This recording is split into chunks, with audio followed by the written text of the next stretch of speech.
English, and well, since you say languages, I'm gonna probably suppose German. It's a possibility. What makes you think that he can speak those languages? Basically, I mean, I don't mean to sound, I guess, like I'm putting everything on, the skin. I mean, it is what it is, but I mean, usually he has Anglo-Saxon features, so what comes to mind right away is English, more likely German, but based on how he's speaking, English is his dominant language. English? Yeah, he seems like his main language is English. So, what is it that makes you think that? His eyes, the way he looks, the hair, the blonde hair.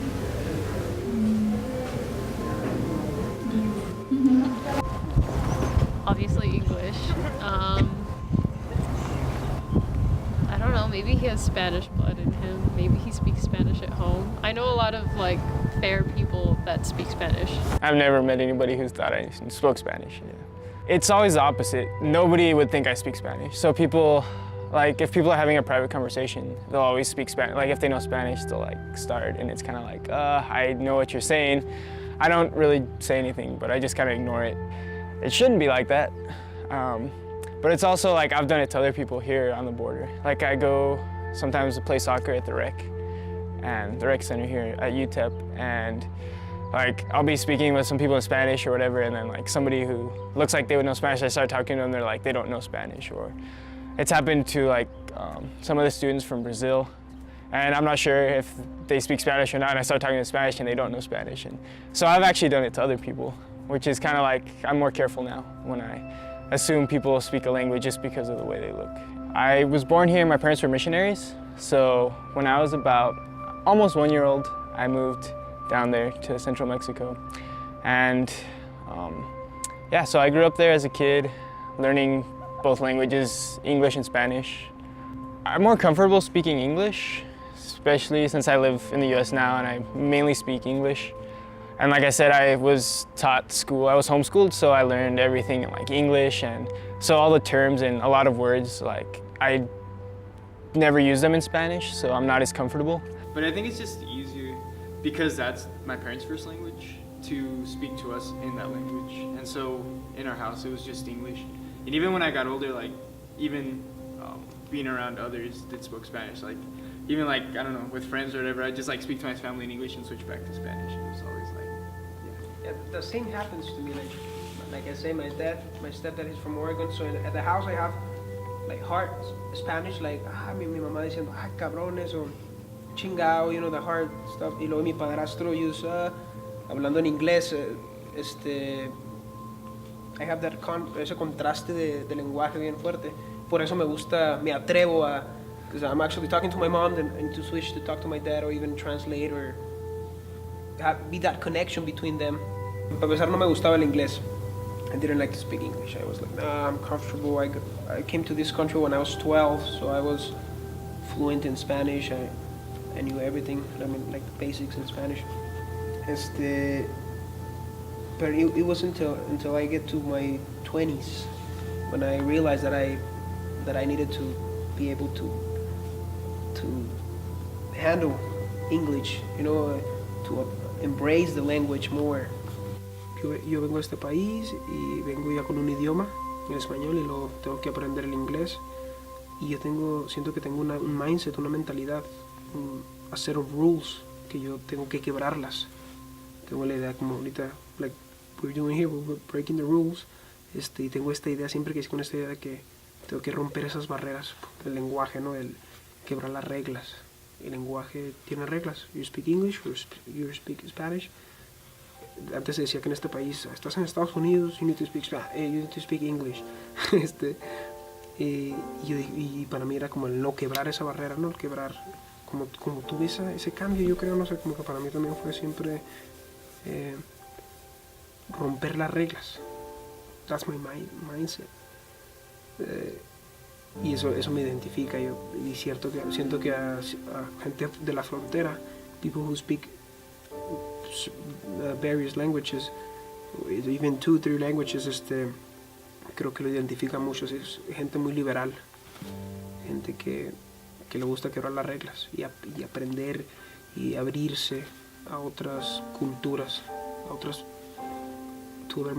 maneras que la antropología, otras maneras de ver el mundo.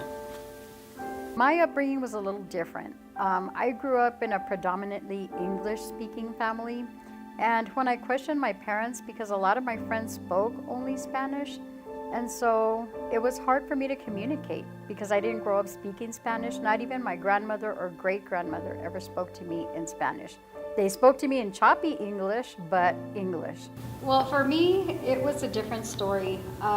They did it as a defense mechanism. My parents grew up here in El Paso, and during the 50s, they would play outside. You know, they came from poor backgrounds. So they lived in a poor neighborhood. So their idea of a good time was to be outside playing tetherball, throwing the basketball around.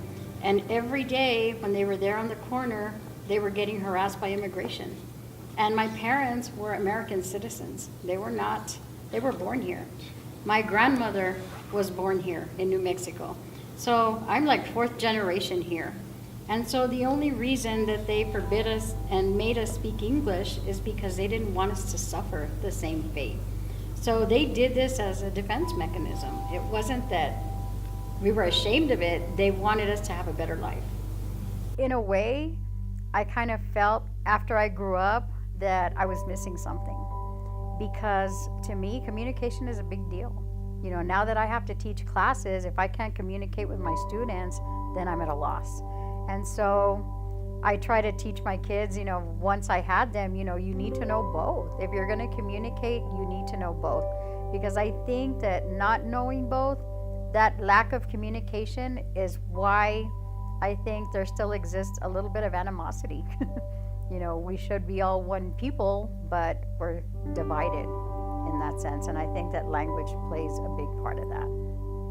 Me gusta lo que dices, es más el lenguaje. It's like our culture has been banished, erased or hide or hold, como dijeron, it has been on a hold.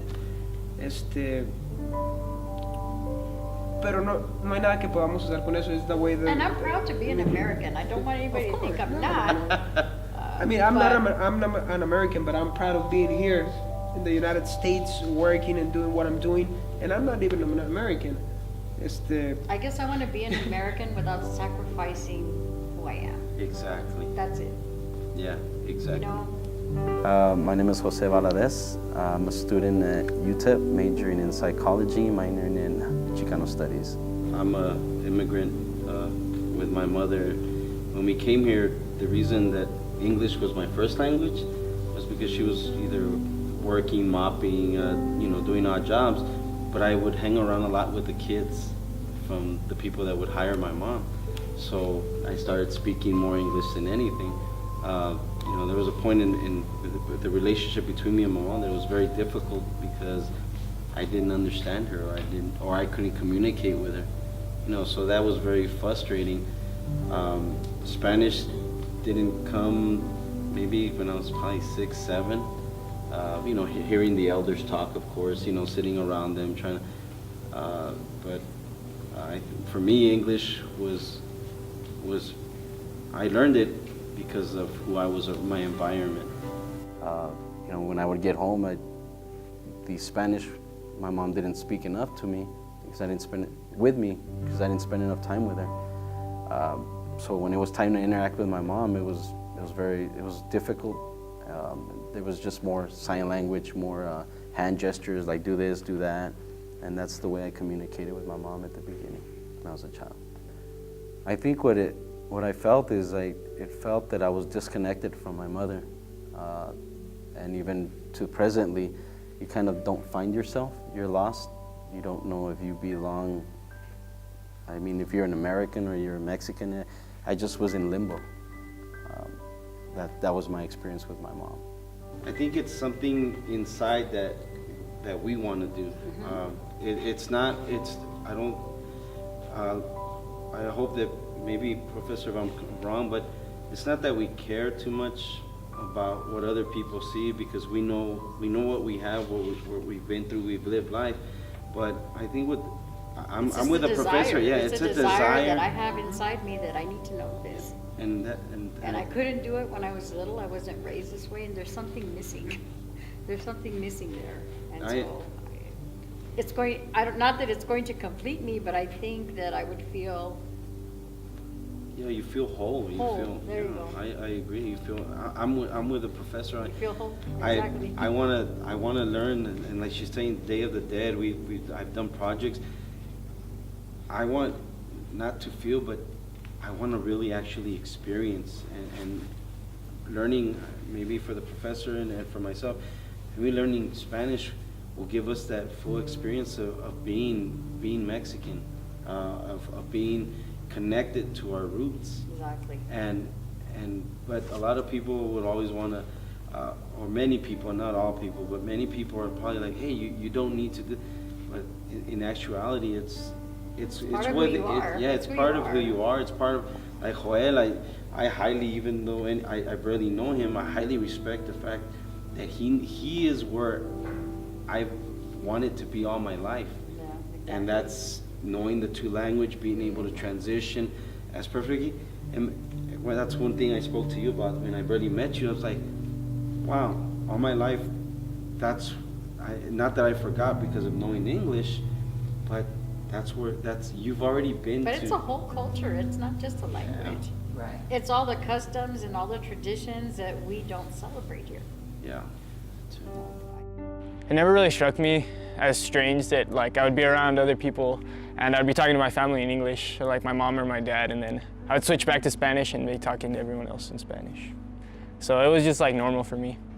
Until I would come visit the US, and then it was like, oh, nobody else speaks Spanish, but yeah.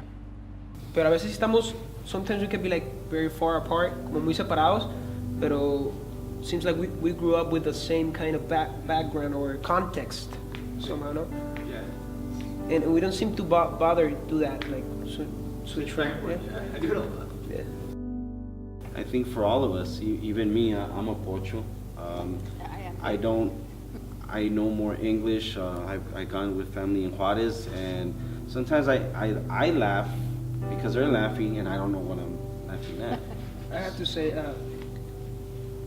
I have experienced this transition from monolingual to Pocho, then finally to bilingual. Pero yo me río de eso. I try to laugh about it because it seems logical that when you try to speak two different languages, that's going to happen. I mean, te vas a trabar y you're going to get confused and even put a word with a single letter al final de una palabra. O sea, para mí, I laugh about it. You know, I try to laugh about it. Un poquito, no tuve la misma experiencia que tú. Tal vez hasta la presión y todo, pero tuve una vida más libre. Mi mamá me dijo, bueno, si no quieres hablar inglés, no lo hables. Y luego después yo dije, no, I have to. I mean, I'm in this country. But I feel lucky. I was not born in this country, and I feel lucky that I was born in another country, and I was brought here, and I had that opportunity, que a lo mejor Joel me entiende, to transition or to incorporate another culture into one that you already have, una que ya tienes. Esa mezcla a mí se me hace muy. I feel proud of it. I feel, me trato de sentirme. And I think I think that your experiences, I don't know if the professor will agree with me, I think those are fun. Those are very fun. We see what Joel said about just kids, and I don't like to. I'm trying not to have this Mexican or white or black, because it's just being discriminatory racism to me.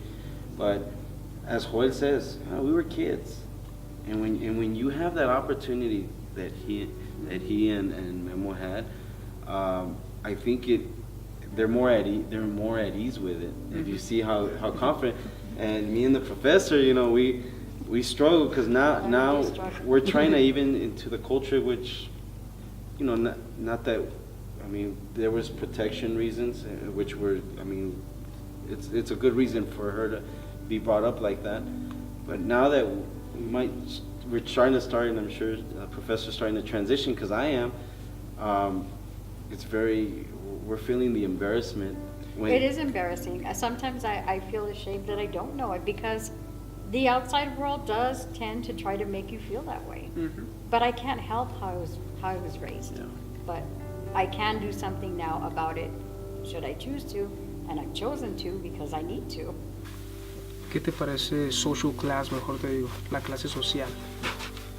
La gente que habla muy propia, sin malas palabras. Sin el pinche, sin el güey, sin el... o incluso los campesinos, la manera que habla un campesino, el trabajador de la construcción, el paisa, palabras... La manera en que hablas también dice... Incluso la gente te va a juzgar más allá... Tal vez será la segunda, después de que te ven, te van a juzgar de cómo hablas. Bueno, tal vez por algún lugar lo escuché eso, seguramente. O lo leí por ahí. Pero... no determina, porque el lenguaje puede cambiarlo. Yo lo cambié, yo lo transformé. No te determina, pero la gente sí te va a juzgar, te va a identificar con cierto grupo.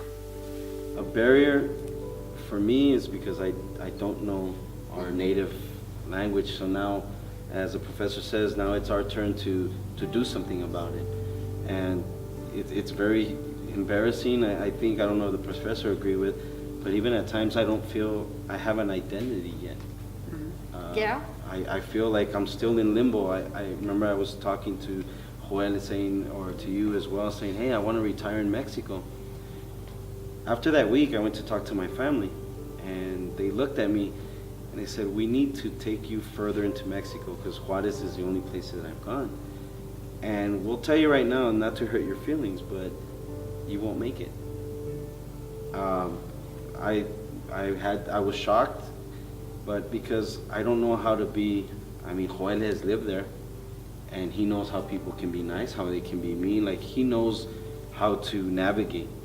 And that's what my family was telling me, you won't know, especially, I'm Americanized and I'm an American, even though that, I'm still not a citizen yet, but my family told me blatantly, and not from here, they weren't trying to discourage me.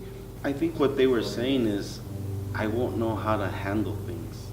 I don't think it's, they're right. it's not, I think people being mean, it's just, I would not know, and even though I'm a grown man, but to try to go back at my age and sit there and try to, it'd be like starting brand new is what they're saying. And I honestly, transactions or this, I don't even know. Sometimes when I go over there, I don't know. They tell me, oh, it's 1,600 pesos for $1. I don't know. So I usually give a little more or maybe less, and then they're, but it's not that I think they're being prejudiced. It's a barrier for me that I don't know anything from all that. And let me decir algo aquí. Let me decir algo. Your family was trying to protect you, just like en el caso de ella, ¿verdad? I look at it But like that. even though they were trying to protect you, that doesn't mean they no te hicieron un bien por decirte, don't speak Spanish. O sea, a veces, I think you mentioned it, dijiste, tratan de protegernos con algo, pero a la misma vez nos lastiman o nos hacen un daño. Yeah. They hurt us in a way.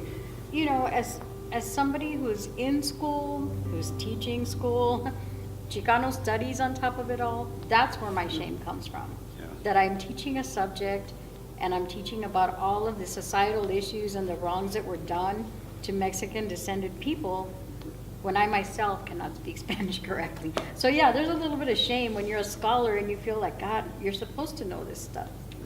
Where I live now, it's not an affluent neighborhood, but back when my parents got married and they bought a home there, it was a white neighborhood. Okay, they were probably the darkest people on the street, to be honest. We went on family vacations. My mother made pork chops and meatloaf for dinner. We did not eat enchiladas. We did not. My dad even told her, I don't care what you serve me, but there better be beans on the plate. But this is how I grew up. I mean, there used to be a show in the 50s called Leave It to Beaver. That was my family. The Brady Bunch, that was my family. Those are the programs that we watched as children. We did not watch El Chavo del Ocho. We did not watch Mexican TV. for the most part, you might as well say I was white because that's pretty much how I was raised. Since I moved back here to the US, at first it was kind of weird. Living in Mexico, I always thought of myself more as like an American. I was always the one that stood out. And then I moved to the US, and then the language here in the border specifically is even a little bit different than like central Mexico, and the way terms are used and the way people speak. And so I don't know, I felt very different. It was very different, and even just like people in the US, like having those relationships with people, it was just different because like knowing Spanish or having lived in another country, like your culture, what you know, it was kind of hard to actually make relationships with a lot of people. Now at school, I have a lot of friends who are from Mexico and farther south, southern Mexico and stuff, and I'm really good friends with them, and it helps that I do know Spanish. And we just have a lot in common because of that, and where we grew up also, but just being able to communicate in the same language, it affects a lot how our relationship is. I would have to say is that I see a lot of good things happening for Joel. You know, at this time in our country, because of what he knows, what he's going to be able to do for companies. I mean, he's just going to be able to navigate. I mean, it's going to be let's just not say very easy, but it's going to be a lot easier than it probably would be for someone who doesn't know the two languages.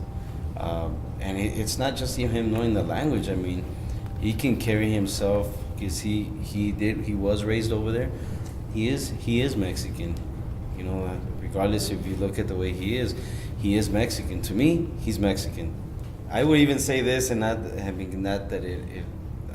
that I'm gonna put myself down, but he is more of the culture than I would be.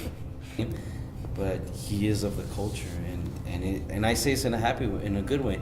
I'm very glad that he is what he chooses to be, who he hangs around with, but he is Mexican. I mean, that's how I look at it, and he'll be able to help a lot of people, and I'm sure that's what his education is for. You know, first for himself, but he's gonna do a lot of things.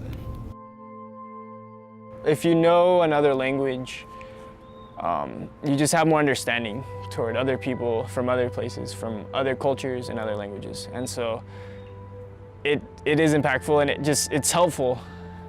Like, I can come to the US and learn things about Mexico and all this, but it's being able to communicate with those people and understand their story. It gives me both perspectives, and then I can come in the middle and like throw out all the prejudice or throw out anything like that, and know like really the relationship with people, it's very important. And just what you hear, say, on the news, like that, a lot of it's not personal. But when you know them personally and you know those people and you can communicate with their language, it just helps a lot. It helps you to understand and really sympathize with people. I think the whole language thing is, in my opinion, is a tool for some of us.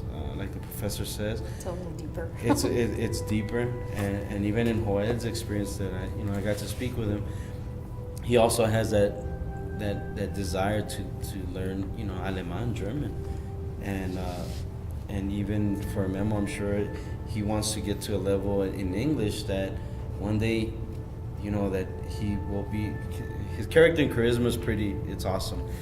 But I'm sure that when it comes to time to be professional, he's gonna have to, he's gonna need to step up the English grammar, using bigger words, bigger vocabulary. So I honestly, I love both languages. I just want to learn one more than the other, which for me right now, I would like to learn more Spanish. And I have my mom, which is a great tool, a great resource, probably the best, coming from Guadalajara. And I need to jump on that now. Pero definitivamente son las culturas mezclándose. Yeah. Es a crash, es un choque de culturas que está habiendo, y es lo que nos está enseñando que we need to be more open to this, because to this diversity of ethnic backgrounds, because it's happening right now. It's everywhere. And then we'll realize, I think we'll realize in doing that, we'll realize how similar we always have been. Cuando hablas un lenguaje, estás hablando un mundo, la manera en que tú percibes un mundo. Tú escuchas. Cuando percibes, entra información por tu retina y se va al cerebro, ¿verdad? Y identificas ciertas líneas, bla, bla, bla. Cuando tú escuchas, es lo mismo, estás escuchando palabras, codificándolas, mandándolas al cerebro e interpretas.